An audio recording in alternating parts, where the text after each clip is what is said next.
শাকিল নামের ছেলে হচ্ছে আমার সাথে দীর্ঘ 1 বছরের রিলেশন করার পরে আমাকে বিয়ের প্রলোভন দেখিয়ে মানে বেশ কয়েকবার হচ্ছে শারীরিক সম্পর্ক করছে। করার পরে এখন আমি যাকে বিয়ের কথা বলতেছি উনি আমার সাথে সকল যোগাযোগ বন্ধ করে দিছে।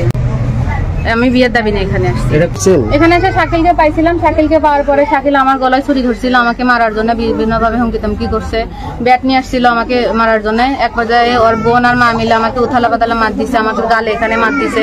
এখন পর্যন্ত এই জায়গাতে চিহ্ন আছে এবং বাড়ি থেকে টানা হেঁচড়া করে আমার ব্যাগটা টানা হেঁচড়া করে আমাকে বাড়ি থেকে বের করে দিছে এবং বলছে তুই হচ্ছে রাস্তার মেয়ে, রাস্তায় যা। তাই তো আমি এখানে এখন অবস্থান করতেছি। আমার ফ্যামিলির সাথে সে ইনভলভ, আমার ফ্যামিলির সবার সাথে সে ইনভলভ হয়ে কথাবার্তা বলছে যে আপনার মেয়েকে আপনি বিয়ে দিয়েন না, তাদের সাথে তাকে আমি বিয়ে করব। এই আশ্বাসে আমি তার সাথে তাকে সরলমনে বিশ্বাস করছি। আমার অনেক চ্যাটিং সে ডিলিট করে দিছে এবং কিছু আছে, অবশ্যই আছে। আমি তার সাথে যখন সম্পর্ক ব্রেকআপ করতে চাইছি সে তখন বিভিন্নভাবে আমাকে আবার ঠিক করছে এবং তার সাথে আমার অনেক ছবি আছে, ঘোরাফেরা এসে অন্তরঙ্গ অনেক ছবিও আছে।